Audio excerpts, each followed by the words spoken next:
Taylor Chitra. ஒரு 42 இன்ச்ல வந்து blouse cutting போட சொல்லி ஒரு வியூவர்ஸ் கேட்டிருந்தாங்க.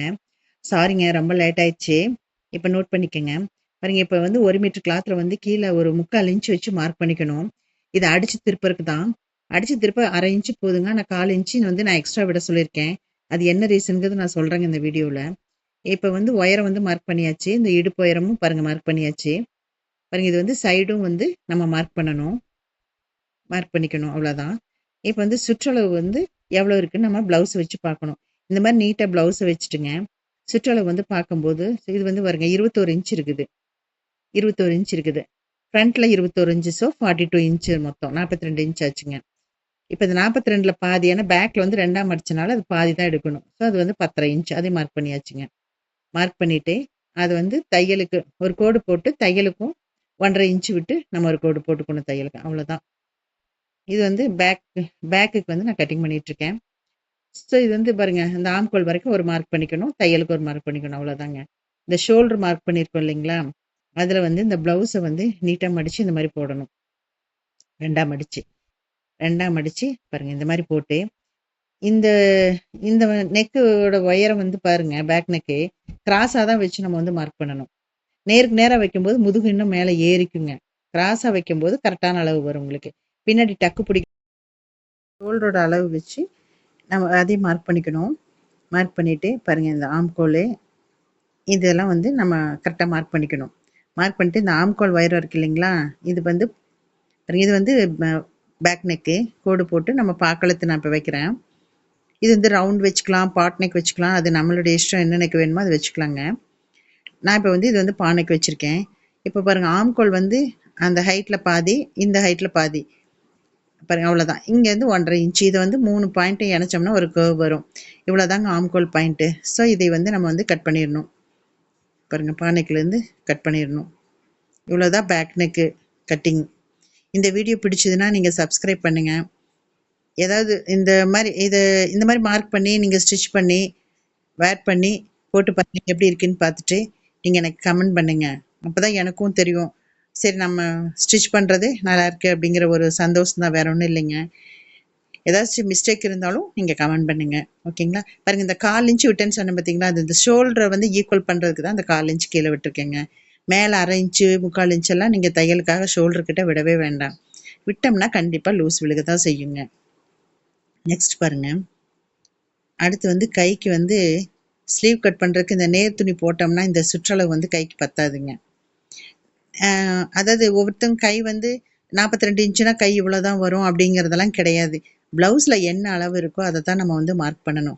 ஒருத்தவங்களுக்கு வந்து பாடி 42 இருக்கும். கை வந்து ரொம்ப சன்னமா இருக்கும். ஒருத்தவங்களுக்கு பாடி 38 இருக்கும். ஆனா கை மட்டும் ரொம்ப குண்டா இருக்கும். ஸோ அதனால நம்ம வந்து அஸ்யூம் பண்ணவும் முடியாது. நம்ம அந்த மாரி மார்க் பண்ணவும் கூடாதுங்க. சரிங்களா? ஸோ ப்ளவுஸ்ல என்ன இருக்கோ அந்த அளவு தான் நம்ம வந்து மார்க் பண்ணிக்கணுங்க. பாருங்க இப்ப வந்து இந்த கரை பீஸ் இருக்கு இல்லைங்களா? அந்த கரை பீஸ வந்து கட் பண்ணி எடுத்துடணும். இப்ப வந்து குறுக்கால நான் போட்டிருக்கேன் ஸ்லீவ் கட் பண்றதுக்கு. இந்த கரை பீஸ வந்து நான் கட் பண்றேன். அப்பதான் வந்து இல்லைன்னா அது என்னன்னு தெரியுங்களா? தையல் போட்டோம்னா சுருக்கு சுருக்கா வருங்க. அந்த கரை பீஸ்ல தையல் போட்டோம்னா அடிச்சு திருப்பும்போது. ஸோ அதனால தான் அத கட் பண்றேன். கட் பண்ணிட்டு பாருங்க தையல் அளவுக்கு மார்க் பண்ணிட்டு, ஸ்லீவ் எவ்வளோ உயரமோ அதையும், ஆம்ஹோல் கிட்ட ஒரு உயரம். தையலுக்கு கொஞ்சம் விட்டுட்டுங்க. அத 2 மட்டும் மார்க் பண்ணா போதுங்க. இந்த 2யும் வந்து நம்ம ஜாயின் பண்ணிக்கணும். அவ்வளோதான். இந்த ஜாயின் பண்ணிட்டு, இந்த 2க்கும் சென்டர் பாயிண்ட் இருக்கு இல்லைங்களா? அந்த சென்டர் பாயிண்ட்ல ஒரு மார்க் பண்ணிக்கணும். இந்த வீடியோ பிடிச்சதுன்னா கண்டிப்பா சப்ஸ்கிரைப் பண்ணுங்க பார்க்குறவங்க. அப்பதான் எனக்கும் ஒரு மோட்டிவேஷனா இருக்கும். இப்ப பாருங்க மேலேருந்து 1 1/2 இன்ச் மார்க் பண்ணிக்கணும். அது ஒரு கோடு போட்டுக்கங்க. போட்டு இப்ப இந்த வந்து கர்வ் அதாவது சென்டர் பாயிண்ட்லேருந்து ஆம்கோலுக்கு வளைவு மாரி போட்டோம்னா, ஒரு சிலர் எக்ஸ்ட்ரா போட்டுருவாங்க. அந்த மாரிலாம் வரும்.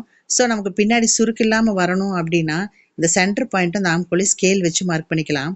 அதே மாரி பாருங்க ஆம்கோல்லேருந்து அப்டியே வளைச்சு அப்டி கொண்டு வந்து அந்த இது மாரி கட் பண்ணிக்கலாங்க. அவ்வளோதான். அங்க ஒரு ஜக்கார்ட் போட்டுக்குங்க. இங்க ஒரு ஜக்கார்ட் போட்டுக்கணும். அவ்வளோதான். இப்ப இந்த ஸ்லீவ் பாருங்க. அந்த 1/2 இன்ச் கோடு போட்டிருக்கோம் இல்லைங்களா? இத ஓப்பன் பண்ணி போட்டுங்க. இப்ப மேலேருந்து முதல்ல 1 1/2 இன்ச் எடுத்தோம். இப்ப கட் பண்றதுக்கு மட்டும் 1 இன்ச்லேருந்து அந்த லைன் பிடிச்சு அப்படியே கட் பண்ணி, ஆம்கோல் கிட்ட ஒரு 1/4 இன்ச் இருக்கிற மாதிரி அப்படி கட் பண்ணி எடுத்துடணும். அவ்வளோதான். ஆம்கோல் கிட்ட 1/4 இன்ச்சும் மேலே வந்து ஒரு 1/2 இன்ச்சும் விட்டு பாருங்கள் இந்த மாதிரி கட் பண்ணி எடுத்துக்கணும். அவ்வளோதான் ஸ்லீவ் கட்டிங்க. நெக்ஸ்ட் வந்து ஃப்ரண்ட் கட்டிங் போகலாம். ஃப்ரண்ட் கட்டிங்கில் பாருங்கள் இந்த மாதிரி நம்ம கிராஸ் கட்டிங் போடணும். இந்த கிராஸ் கட்டிங்க்கு நம்ம பேக் சைடு வெட்டி வச்சோம் இல்லைங்களா, அந்த கிளாத் எடுத்து அப்படியே போட்டுக்கணும். இப்போ பாருங்க இந்த கிராஸ் கட்டிங்கில் இந்த முக்கோணம் மாதிரி வரணும் இந்த கிளாத், அதுதான் கரெக்டான கிராஸ் கட்டிங். இந்த மாதிரி போட்டிங்கன்னா தான் கிராஸ் வந்து நமக்கு கரெக்டாக கிடைக்கும். இது வந்து மெயினாக நம்ம வந்து கிளாத்தில் வந்து பார்த்துக்கணும். கொஞ்சம் தள்ளி கிராஸாக போகும்போது நமக்கு அந்த பஃபெல்லாம் வந்து கரெக்டாக ஃபினிஷிங் கிடைக்காது. ஸோ அதுக்காக தான் இந்த ஒரு ப்ளவுஸ்லாம் ஒரு சின்ன சின்ன டிப்ஸு தாங்க, வேற ஒன்றும் கிடையாது. பாருங்க அதான். இப்போ வந்து ஃப்ரண்ட்டில் வந்து மார்க் பண்ணுறோம். ஹூக் வைக்கிற ஹூக் இருக்கு இல்லைங்களா, அந்த பட்டி வச்சு தான் நம்ம வந்து ஃப்ரண்ட் நெக்கே நம்ம மார்க் பண்ணணும். பாருங்கள் அந்த மாதிரி கரெக்டாக வச்சு நம்ம மார்க் பண்ணணும்.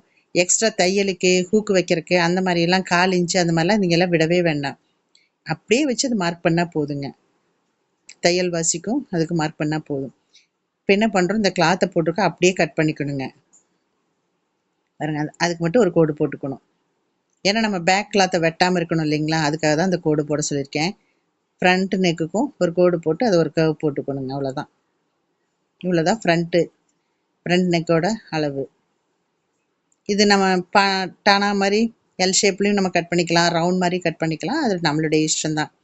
என்ன நெக் வேணுமோ கட் பண்ணிக்கலாம். பாருங்கள் அவ்வளோதான். இதை அப்படியே கட் பண்ணிவிட்டு பாருங்க ஆம்கோல், இதுக்கு ஆம்கோல்கெல்லாம் கட் நம்ம வரையவே வேண்டாங்க. சாக் பீஸ் வச்சு அப்படியே அந்த கிளாத்தை வச்சு நம்ம கட் பண்ணாலே போதும். அவ்வளோதான், கட் பண்ணியாச்சு. அங்கே ஒரு கட் போட்டுக்கணும். இப்போ இந்த கோடு போட்டுக்கலாம். இந்த கிளாத்து நீட்டாக ஒரே மாதிரி அந்த சைடு கிளாத் பேக் சைடு துணியெல்லாம் கட் பண்ணிடாமல் நீட்டாக பார்த்து பொறுமையாக கட் பண்ணணும். அவ்வளோதான். இந்த கிளாத் எடுத்துட்டுங்க. வர ஃப்ரண்ட் நெக்கை வந்து இந்த வரைஞ்சிருக்கும் இல்லையா, பாருங்கள் அது நேராக ஒரு கோடு போட்டுட்டு நமக்கு என்ன ஷேப் வேணுமோ அந்த ஷேப்பில் வந்து நம்ம மார்க் பண்ணி கட் பண்ணி. இப்போ இது வந்து நான் ரவுண்ட் நெக்கு கட் பண்ணியிருக்கேங்க. பேக்கில் வந்து பானைக்கு, ஃப்ரண்ட்டில் வந்து ரவுண்ட் நெக் வச்சுருக்கேன். இப்போ பாருங்கள் இந்த ஹைட்டு இப்போ வந்து நம்ம டக்கு வைக்கணும் இல்லைங்களா, அதுக்கு வந்து நான் மார்க் பண்ண போகிறேன். அதுக்கு முன்னாடி பாருங்கள் இந்த சைடு இருக்கு இல்லையா, சைடு வந்து நம்ம மார்க் பண்ணிக்கணும். ஆம்கோல்லேருந்து கீழே எவ்வளோ வருதோ பட்டி வரைக்கும் அதை மார்க் பண்ணிக்கணும். ரொம்ப ஈஸியாக சிம்பிளாக நம்ம மார்க் பண்ணி ஸ்டிச் பண்ணாலே போதுங்க. இதுக்கெல்லாம் ரொம்ப ரிஸ்க்கெல்லாம் எடுக்கவும் வேண்டாம். அக்யூரேட்டாக வரலையே அப்படின்லாம் ஃபீல் பண்ண வேண்டாம்.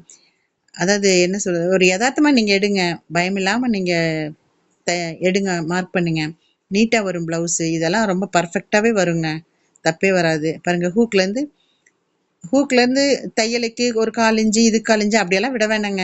மேலே மட்டும் இருந்து கொஞ்சம் தையல் விட்டுட்டு மார்க் பண்ணி ஒரு 1/2 இன்ச்சு மட்டும் சேர்த்து விட்டுட்டிங்கன்னா டக்குக்கு இந்த பிடிச்சி தைக்கிறதுக்கு இதுக்கு எல்லாமே சரியாக போயிருங்க. அக்யூரேட்டெல்லாம் விடணுங்கிறதெல்லாம் கிடையாது. அதே மாதிரி பாருங்கள் மேலேருந்து இந்த கப் சைஸ் வருது இல்லைங்களா, அதுக்கு வந்து ஹைட்டு வந்து மார்க் பண்ணியாச்சு. ஸோ இதுலேருந்து ஒரு 2.25 இந்த 42 இன்ச்சுக்கும் போது 2.25க்கு மார்க் பண்ணிக்கலாங்க. மார்க் பண்ணி அதுக்கு எவ்வளோ டக்கு வேணுமோ அந்த டக்குக்கு ஒரு மார்க் பண்ணி இங்கே ஒரு கோடு அங்கே ஒரு கோடு போட்டோம்னா இவ்வளோதாங்க ஸ்லீவ். இதான் ஃப்ரண்ட் கட்டிங். அங்கே ஒரு கோடு போட்டுக்கலாம்.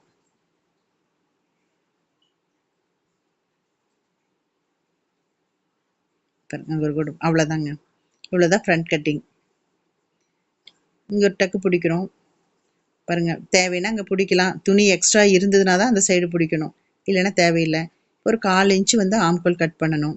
அங்கே ஒரு டாட்டுக்கு வந்து ஒரு லைன் போட்டுக்கணுங்க. அது வந்து டக்கு இருக்கு இல்லைங்களா, டக்கு பாருங்கள் சென்டரில் ஒரு கோடு போட்டு இதெல்லாம் நம்மளே வந்து டக்கு பிடிக்கலாங்க பாடி பொறுத்து. இதுக்கெல்லாம் கோடு போட்டு தான் காமிக்கணுங்கிறதெல்லாம் கிடையாது.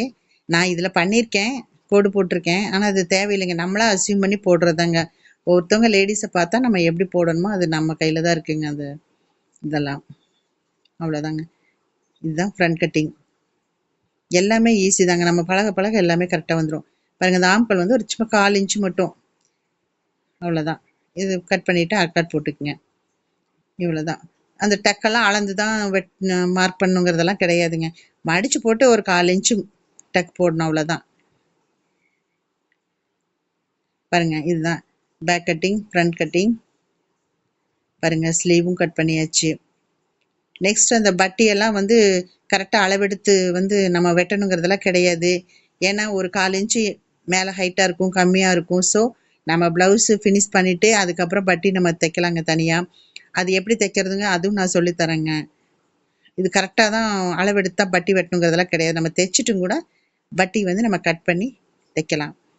சரிங்களா? பாருங்கள், இதுதான் லாஸ்ட்டு ஃபைனல் வீடியோ. இந்த மாதிரி நீங்கள் கட் பண்ணி ஸ்டிச் பண்ணி போட்டுட்டு எனக்கு கமெண்ட் பண்ணுங்கள் எப்படி இருக்குன்னு சொல்லிட்டு. ஒரு வியூவர்ஸ் 42 கேட்டிருந்தாங்க, ஸ்டிச்சிங் போட்டிருக்கேன். அந்த வியூவர்ஸ் வந்து எனக்கு ரிப்ளை பண்ணுங்கள். எப்படி இருக்குன்னு பார்த்துட்டு எனக்கு ரிப்ளை பண்ணுங்க கண்டிப்பாக. ஓகேங்களா? பாருங்கள், ஸ்லீவ் கட்டிங், பேக் கட்டிங். ஓகேங்களா? இந்த வீடியோ பிடிச்சதுன்னா சப்ஸ்கிரைப் பண்ணுங்கள். எங்களை மாதிரி ஸ்டிச்சிங் பண்ணுறவங்களுக்கெல்லாம் ஒரு ஊக்கம் அளிக்கிறது உங்களுடைய சப்ஸ்கிரைபர்ஸ் தான், வியூவர்ஸ் தான். நீங்கள் மிஸ் பண்ணாமல் சப்ஸ்கிரைப் பண்ணுங்கள், கமெண்ட் பண்ணுங்கள். இந்த சேனலுக்கு நான் இப்போ தான் ஆரம்பிச்சிருக்கேங்க.